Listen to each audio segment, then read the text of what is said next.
जो वाणी से मौन रहते हैं, कभी असत्य भाषण नहीं करते, नाम जप करते हैं, वो अगर बोल दे होश में हो जाना, बिल्कुल सत्य, क्योंकि उनकी वाणी की सामर्थ्य जागृत हो चुकी है।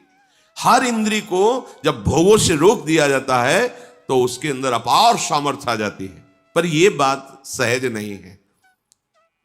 हम जो सोचते हैं वो क्यों नहीं होता, हम जो करते हैं वो क्यों नहीं सफल होता, क्योंकि पावर ही नहीं है। जब जो मनाया खा लिया, जब मनाया कर लिया, जब जो मनाया देख लिया, तो तुम्हारे अंदर आध्यात्मिक शक्ति नहीं। सब कार्य आध्यात्मिक शक्ति से होते हैं।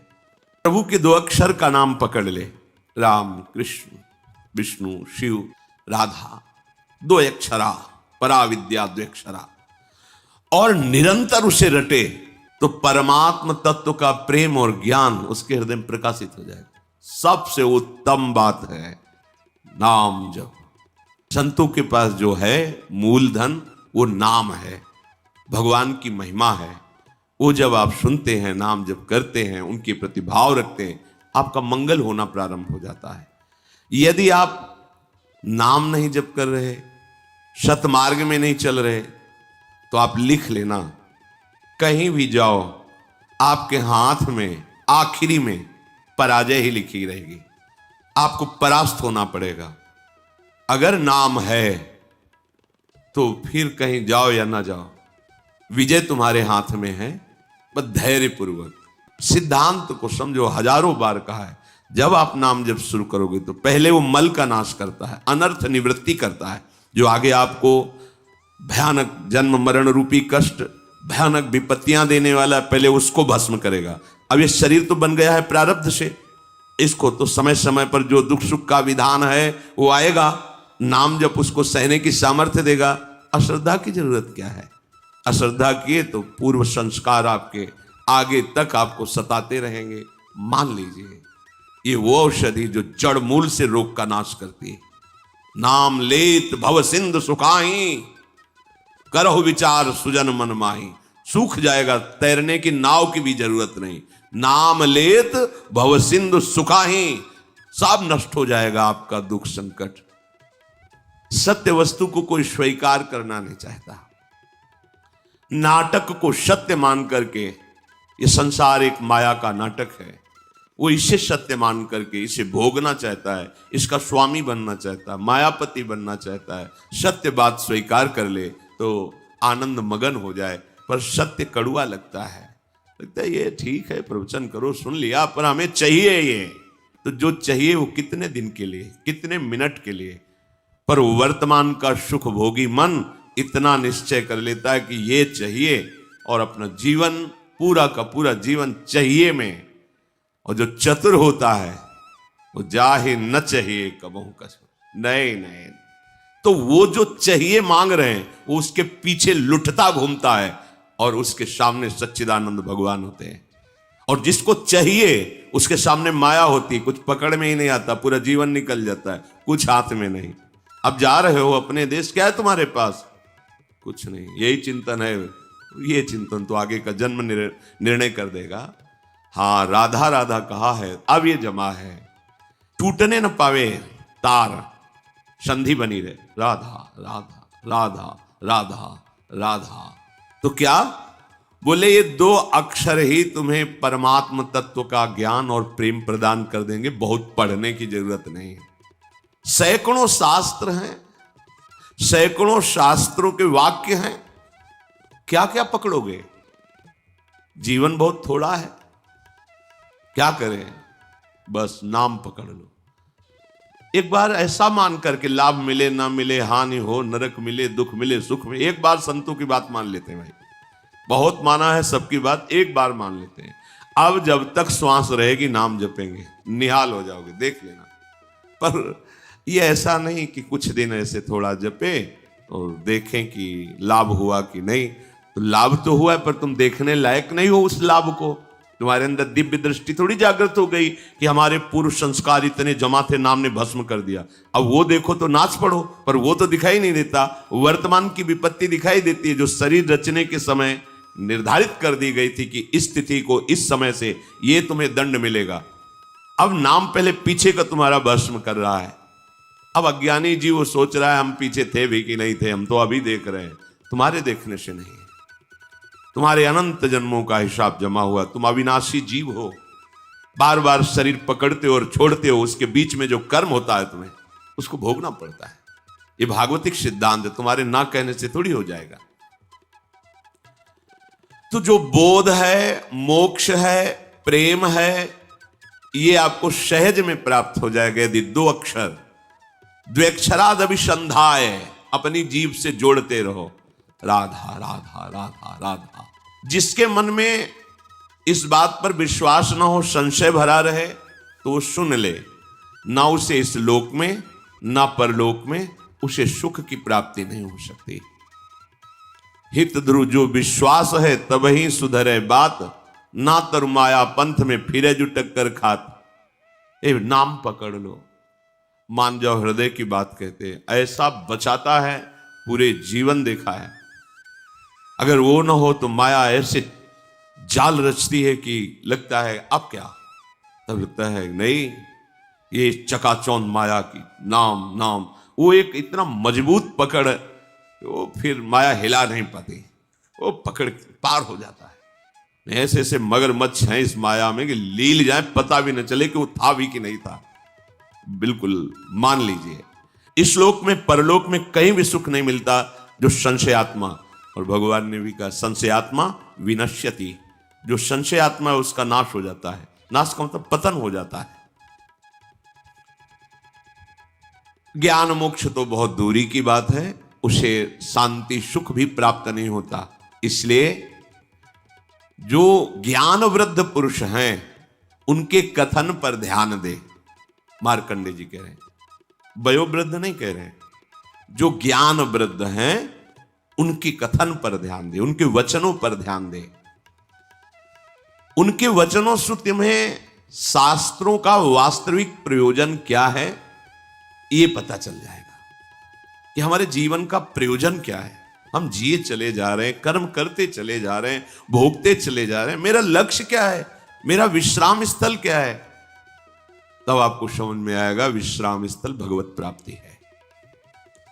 इंद्रियाणाम प्रसादेन तदेतत् परिवर्जयेत्, तस्मादनशनम दिव्यम निरुद्धेन्द्रिय गोचरम। अतः मेरी बात ध्यान से सुनो, सबको चाहिए कि इंद्रियों को पवित्र कर लो। तो इंद्रियों के पवित्र तीर्थ स्नान से नहीं होंगे। कैसे होंगे? निषिद्ध विषय भोगों का त्याग करने से इंद्रियां और मन पवित्र हो जाता है। जो धर्म कहता है भोग लो, धर्म विरुद्ध यदि भोग भोगा, हर इंद्री का भोग है। जैसे खान पान के लिए सात्विक भोजन, अच्छे से 56 भोग बनते हैं अपने, 56 भोग प्रभु को जब भोग लगते हैं। देखो बिहारी जो राधा 56 भोग बनते, कितने सुंदर सुंदर स्वादिष्ट पदार्थ। अब निषिद्ध भोग, प्याज लहसुन मांस मछली, ये सब गंदी चीजें जो तमोगुण पैदा करके राक्षसी वृत्ति का निमंत्रण दे दे। एक एक इंद्री का विषय हो। जनेन्द्री, गृहस्थ हो, धर्मयुक्त है, आपने पाणी ग्रहण संस्कार किया है, आप तो आपकी जनेन्द्री भोग भोगते हुए भी पवित्र है। नेतेंद्री, अपनी बहन को कैसे देखते हो, अपनी मां को कैसे देखते हो, अपनी बेटी को कैसे देखते हो, ऐसे दूसरे की बहन दूसरे की बेटियों में जिससे पाणी ग्रहण किया है वो पत्नी है। इसके अलावा शास्त्र का आदेश है, नेत्रेंद्री पवित्र तभी होगी जब आपका दर्शन सही होगा, तभी तो ये भगवत दर्शन करने के अधिकारी बनेंगे। चाहे लाख समझाओ पर ये मनमुखी चाल चलने वाले मानते नहीं हैं। सर्वांतर्यामी हृदय में बैठा है, तुम लुक छुप करके गलत दर्शन कर रहे हो, तो तुम भगवत दर्शन के कैसे अधिकारी हो सकते हो? इंद्रियां कब पवित्र होती हैं? जब निषिद्ध भोगों का त्याग कर दिया जाता है। ये तीर्थ स्नान दान से पवित्र नहीं होती। शास्त्र सम्मत भोगों को भोगिए, निषिद्ध भोगों का त्याग कीजिए, तो मन सहित 5 ज्ञान इंद्रियां पवित्र हो जाएंगी। शास्त्र सम्मत कर्म कीजिए तो 5 कर्मेंद्रियां पवित्र हो जाएंगी। बचा क्या? आत्मा तो पवित्र है ही, वो कभी अपवित्र हो ही नहीं सकती। बात बन गई। इंद्रियों की निर्मलता विषय भोगने से रोकने से होती है। विषयों के सेवन से इंद्रियां मलिन हो जाती है। बड़ा गूढ़ रहस्य है ये। इंद्रियों की पवित्रता विषय भोगों में जाने से, रोकने से होती है, उनमें सामर्थ्य आती है। वो ऐसे उत्तम पद को प्राप्त होता है जो भजन करता है, क्योंकि उसको तत्व ज्ञान हो जाता है। तत्व ज्ञान हो जाने पर उसके ऊपर रोगों का प्रभाव नहीं पड़ता, जरा वृद्धावस्था का प्रभाव नहीं पड़ता, और मृत्यु का भी प्रभाव नहीं पड़ता, और उत्तम पद की उसको प्राप्ति होती है। अगर वो मोक्ष चाहे तो मोक्ष, प्रेम चाहे तो प्रेम। तत्व ज्ञान उसे वेदांत पढ़ के नहीं करना होगा। नाम में इतनी सामर्थ्य है कि आप नाम को पकड़ के निरंतर चिंतन में लाइए तो तत्व ज्ञान हो जाएगा। अपने स्वरूप का बोध, संपूर्ण संसार में क्या व्याप्त है, कौन सा व्यक्त तत्व है, वो आपको बोध हो जाएगा भजन बल से। भगवत प्राप्त तत्व ज्ञानी महापुरुष के हृदय में कभी भी जो प्रवाह है ये जागृत नहीं हो सकता, जैसे भुने हुए दाने में अंकुरण नहीं होता। इसके हृदय की अविद्या नष्ट हो जाती है, बिल्कुल हृदय में कोई चिंतन का क्लेश नहीं, आत्मा आनंद से परिपूर्ण हृदय हो जाता है। यदि भजन किया जाए, हृदय पवित्र हो जाए, तो आधे श्लोक में तत्व ज्ञान प्राप्त हो जाए। सब भूतों के हृदय में विराजमान जो भगवत तत्व है वही मेरे हृदय में भी विराजमान है। इसका ज्ञान आधे श्लोक में हो जाए यदि हृदय पवित्र हो। पवित्र हृदय भगवत भाव, अपवित्र हृदय देह भाव, भोग भाव, जागतिक भाव। उसको संपूर्ण शास्त्रों के अध्ययन करने का कोई प्रयोजन नहीं। हमें अधिक से अधिक समय भजन में देना है। खूब नाम जब चल रहा है अंदर से, बस यही कमी होती है। हम बाहर की क्रियाएं तो सांगोपांग कर सकते हैं, पर निरंतर तैल धारावत भगवत चिंतन बड़ी बाधा पहुंचाती माया। तत्व ज्ञान प्राप्त करने के लिए कोई प्रयास की जरूरत नहीं, भजन करो, भजन करो। भगवान शंकराचार्य जी तत्व ज्ञान प्रदान करने के लिए ही आचार्य रूप में प्रकट हुए। वो कह रहे हैं कि तत्व ज्ञान में सबसे श्रेष्ठ है भक्तिरीव गरीयसी, भक्ति। अगर भगवान की भक्ति की जाए तो बहुत जल्दी तत्व ज्ञान प्राप्त हो जाए। भगवान शंकराचार्य जी भी एक एक कवल अन्न पाने जिससे क्षुधा निवृत्ति, तुष्टि पुष्टि होती है, ऐसे ही एक एक क्षण भजन करने से आपके हृदय में अपने स्वरूप का ज्ञान, प्रभु के चरणों में प्रेम और संसार का ज्ञान, पूरा कुछ पढ़ना लिखना नहीं पड़ेगा। आप भजन कर रहे, सत्संग सुन रहे, भजन करते रहिए, अपने आप ज्ञान स्फुरित होता चला जाएगा। पर सबसे कठिन इस संसार में है भजन करना। कोई माने या ना माने, कुछ कठिन नहीं, सबसे कठिन है भजन करना, क्योंकि ये अंदर की बात है। आगे प्रसंग आता है, जब गांधारी जी ने सुना कि धृतराष्ट्र जी के साथ हमारा ब्याह हो रहा है और वो नेत्रहीन है, ब्याह तय हो गया। रेशम का कपड़ा लिया, कई परत लगाए, आजीवन के लिए आंख में बांध लिया। जब मेरा पति संसार को नहीं देख सकता तो मैं संसार को कैसे देखूंगी। नेत्रेंद्र की ढक लिया उसे। जब महाभारत का बड़ा भयानक युद्ध चल रहा था, तब गांधारी ने दुर्योधन से कहा कि आज तक हमने अपनी दृष्टि शक्ति को संचित किया है, तुम निर्वस्त्र होकर मेरे सामने आ जाओ, मैं पट्टी खोल दूंगी, एक बार देखूंगी, वज्र की भी ताकत नहीं कि तुम्हारे शरीर में खरोच पैदा कर सके, तुम्हारा वज्र के समान शरीर हो जाएगा। हो गया, एकांत में निर्वस्त्र होकर आ रहा था। भगवान बड़े लीला, जानते थे कि पतिव्रता है गांधारी और नेत्र आज तक बंद किए रहे तो दिव्य शक्ति जागृत हो गई, ऐसा ही हो जाएगा। जय भगवान को दिया, देखा तो ऐसे, ये बच्चे हो तो कहां जा रहे हो? वो माँ ने कहा है कि ऐसे, ये तुम बच्चे हो, नंगे जाओगे? अरे माँ ने कहा निर्वस्त्र तो ऊपर के कपड़े हटा दो, नीचे के कपड़े हटा दो, लेकिन मध्य में तो रखो ना। तो क्या हम कह रहे, कपड़े हटाने की बात कही, पत्ते ही लगा लीजिए, इतना तो कर लीजिए। हाँ, आपने ठीक सलाह। जे गांधारी ने पट्टी खोली, सामने देखा, तो आज्ञा का पालन क्यों नहीं हुआ, निर्वस्त्र क्यों नहीं गए? और क्या बोले कि श्री कृष्ण ने समझाया, जा यहीं से तोड़ा जाएगा तेरा, यहीं तेरी मृत्यु का कारण बनेगा। बेटा तूने चूक कर दी, यहीं से तू कमजोर हो। वहीं मारा था, जहां मारते थे तो चिंगारियां उठती थी गदा की, कहीं कुछ भी नहीं हो रहा था दुर्योधन का, लेकिन वहीं तोड़ा। जंघा से ऐसे पत्ते बांध लिए थे, वहीं तोड़ा, वहीं से उसका एक नेत्र शक्ति को रोक लिया। तो कितनी बड़ी सामर्थ्य। जो वाणी से मौन रहते हैं, कभी असत्य भाषण नहीं करते, नाम जप करते, वो अगर बोल दे होश में हो जाना, बिल्कुल सत्य हो, क्योंकि उनकी वाणी की सामर्थ्य जागृत हो चुकी है। हर इंद्री को जब भोगों से रोक दिया जाता है तो उसके अंदर अपार सामर्थ्य आ जाती है। पर यह बात सहज नहीं है। हम जो सोचते हैं वो क्यों नहीं होता, हम जो करते हैं वो क्यों नहीं सफल होता, क्योंकि पावर ही नहीं है। जब जो मनाया खा लिया, जब मनाया कर लिया, जब जो मनाया देख लिया, तो तुम्हारे अंदर आध्यात्मिक शक्ति नहीं। सब कार्य आध्यात्मिक शक्ति से होते हैं। थोड़ा तो समझिए, थोड़ा तो अपनी इंद्रियों पर शासन कीजिए। इंद्रियों में सामर्थ्य और निर्मलता आती निरोध, निरोध माने रोकने से। विषयों का जितना शास्त्र आदेश करता है उतना स्वीकार, शेष विरोध, वो आगे भजन कर सकता है। जो ये लोग कहते भजन नहीं बनता, तो मनमानी आचरण बनते हैं ना, इसीलिए भजन नहीं बनता। शास्त्र क्या आज्ञा कर रहा है? तपसा स्वर्ग गमनम भोगो दानेन जायते, ज्ञानेन मोक्षो विज्ञेयस तीर्थ स्नान दघक्षया।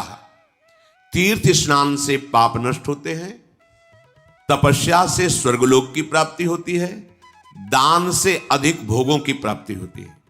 आप जो दान कर रहे हो कई गुना बढ़कर आपको मिलेगा अगर सत्पात्र को हुआ है। पर यदि भगवत तत्व का ज्ञान हो गया है तो आवागमन मिट जाता है, सारे कष्ट मिट जाते। वो केवल भगवत तत्व के ज्ञान से ही होगा, वो तुम्हारे दान पुण्य से नहीं। वो सत्संग के द्वारा प्राप्त विवेक से भजन करते हुए जो भगवत तत्व का बोध होता है वो आवागमन चक्र को मिटा देता है। इस जन्म में मनुष्य जिन जिन पदार्थों का उत्तम पात्र को दान करता है, भावी जन्म में उसे वो पदार्थ बहुत मात्रा में प्राप्त होते हैं। श्री मार्कंडेय जी ने कहा, विज्ञानार्थम मनुष्याणाम मनः पूर्वम प्रवर्तते, तत्प्राप्य कामम भजते क्रोधम च द्विजशतम। इंद्रियों द्वारा जिस विषय का ज्ञान होता है, ये बहुत सुंदर पदार्थ, खा लिया जाए, ये बहुत सुंदर भोग है, भोग लिया, पहले इंद्रियां ज्ञान देती है, ये बहुत सुंदर, बहुत अच्छा है। अगर आप उस समय उनका विरोध नहीं कर रहे हैं तो फंसा लिए।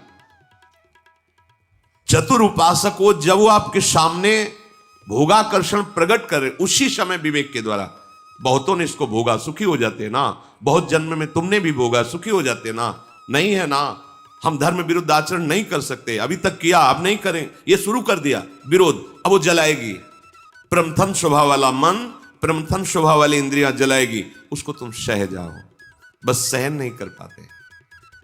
हम बहुत कुछ सहन कर सकते हैं। देखो, अगर आपको जरा सा भी ऐसे अंगूठा दबाया जाए तो आपको कष्ट, आप कहोगे मैं नहीं सहन, लेकिन हाथ टूट जाता है, सहते हो ना, पैर टूट जाता है, सहते हो, जीवित रहते हो ना। भारी से भारी ऑपरेशन, बड़े से बड़ा हो, आप सह जाते हो ना, क्योंकि आपके केवल सहने की स्वीकृति की जरूरत है। अपने स्वरूप को न कभी कष्ट हुआ है न कभी होगा। देह में जितना भी कष्ट आता है वो आपकी स्वीकृति के कारण आपको भासता है। आप जितना देह को मैं माने हुए उतना ही कष्ट होता है। तो अंतःकरण में जो ये इंद्रियां जलन कर, ये तो आप सहज में सह सकते हो। आप बड़े वीर हो, बड़े बड़े कष्टों को सहते हो। देखो कितना कष्ट होता है मां को जब वो 9 महीने गर्भ को धारण करती है, प्रसव में कितना कष्ट होता है, पर उस सब सह करके अब अपने जरा विचार करो, अगर थोड़ा ज्यादा हो जाए, गैस बन जाए पेट में, तो कैसा लगता है। वो हमें पूरा 9 महीने धारण किए रहे, सब कष्ट सह सकते हो आप भगवान के अंश हो। ये जो आप डर जाते हो ना कि मन की बात अगर नहीं पूरी करेंगे तो ये बराबर जलाता रहेगा, नहीं जलाता नहीं रहेगा, वो जल के शुद्ध हो जाएगा। अगर मैंने अपने मन और इंद्रियों की बात नहीं की तो मैं जी नहीं पाऊंगा, ये केवल डरा रहा है, तुम जी नहीं, अमर हो जाओगे। अगर ये बात तुम स्वीकार कर लो कि तेरे प्रेरित किए हुए गलत मार्ग में मैं नहीं चलूंगा। इंद्रियों द्वारा किसी विषय का ज्ञान जब आपको कराया जा रहा है, बहुत ध्यान से साधक उपासक जन सुने, तो वो सबसे पहले मन को घसीटती है इंद्रियां, अपने में मिलाती है, क्योंकि ये इंद्रियों का नेता है। अगर ये ना कर दे तो कोई भी इंद्रिय अपना कार्य नहीं कर सकती। जैसे मन किसी विषय में गाढ़ मनन कर रहा है, कई बार हमने देखा है, आप क्या बोल रहे हो, बात हो गई, सब हो गई, बाद में आपने पूछा कि आपने तो हाँ कह दिया था। नहीं, हमें पता नहीं कि हमने हाँ कहा। और देखो, जब तुम्हें हाँ करवाना हो तो 3-4 बार हमसे बोलो कि आप सुन रहे हो ना, सुन रहे हो ना, और जब फिर हम हाँ कहें तब हाँ मानना, पहली बात में हाँ मत मान लेना, क्योंकि अब हाँ ठीक है ऐसा क्या। तो देखा गया कि अगर मन कहीं लगा हुआ है तो इंद्रियां भी नहीं पकड़ पाती कि आप क्या बोल रहे हैं, कौन आया, कैसे है, वो हो रहा है सब, पर पकड़ में नहीं आएगा, वो स्मृति में नहीं आएगा। अगर मन अपने साथ हो जाए तो इंद्रियां कुछ नहीं बिगाड़ सकती। पर क्या होता है, विषय का ज्ञान कराने वाली इंद्रियां सबसे पहले मन को अपने में घसीटती।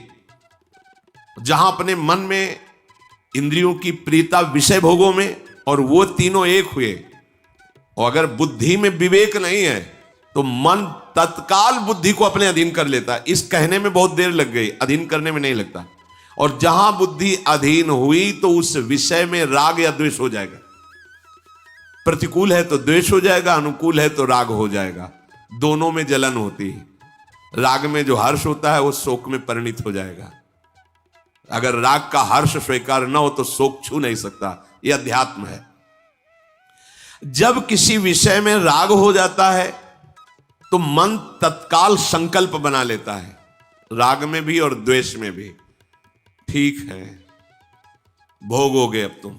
द्वेष है तो विरुद्ध भाव का संकल्प, प्रतिकूल। राग है तो अनुकूल भाव का संकल्प। अब तुम्हारी अनुमति की जरूरत नहीं हुई, समझ लो। जहां इंद्रियां विषय में आसक्त हुई, मन को अपने में मिलाया, मन ने बुद्धि को घसीटा, तहां तत्काल संकल्प बनाएगा। और जहां संकल्प बना तो तुम अब क्रिया को नहीं रोक सकते, क्रिया हो जाएगी। क्रिया आरंभ हुई कि अभीष्ट उसका फल तुम्हें भोगना पड़ेगा। अभीष्ट उसका परिणाम, अशुभ शुभ जैसी क्रिया बन रही है उसका फल भोगना पड़ेगा। इसके कहने का क्या तात्पर्य, आप पहली ही दशा में रोक सकते हो। जब कोई विषय इंद्रियों को आकर्षित कर रहा, उसी समय विवेक से सावधान। जो सत्संग में सुना है, जो शास्त्रों में, कई बार हमने कहा है कि आप लोग कुछ सत्संग चयन करके रखो, जो मन पर कहे गए हैं, जो इंद्रियों पर कहे गए हैं, जो वैराग्य प्रकरण में कहे गए हैं, जो धर्म युक्त। तो जहां मन आपका, तो तुरंत उस सत्संग को दोबारा सुनो। शास्त्र में जो लिखा है वहां तुरंत पहुंचाओ, या सत्संग की बात तुरंत लाओ। नहीं नहीं, ये गलत है। वो संकल्प बनने नहीं पाएगा, वो पूरा सिस्टम घसीट नहीं पाएगा कि मन बुद्धि को अधीन कर लिया, और मन को इंद्रियों ने अधीन कर लिया, इंद्रियों को विषय ने अधीन कर लिया, अब संकल्प बन गया, क्रिया हो गई। इतना समय कैसे दे दिया। असावधान साधक भ्रष्ट हो जाता है। देखो, इस खेल में तुम उतारे गए हो, इसे न समझो। आपको परिपक्व, ये खेल है भगवान के लिए, दोनों पक्ष भगवान के हैं। जैसे मान लो 2 प्रदेशों से कबड्डी का खेल हो रहा, बोले एक तरफ उत्तर प्रदेश, एक अमुक प्रदेश है, तो है किसका? भारत सरकार का ही तो दोनों प्रदेश है, दोनों भारत सरकार के ही हैं।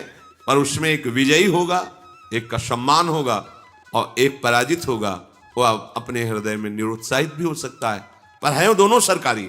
ऐसे ही माया और भक्ति, ये 2 का पक्ष है। भगवान की ही भक्ति और भगवान की ही माया है।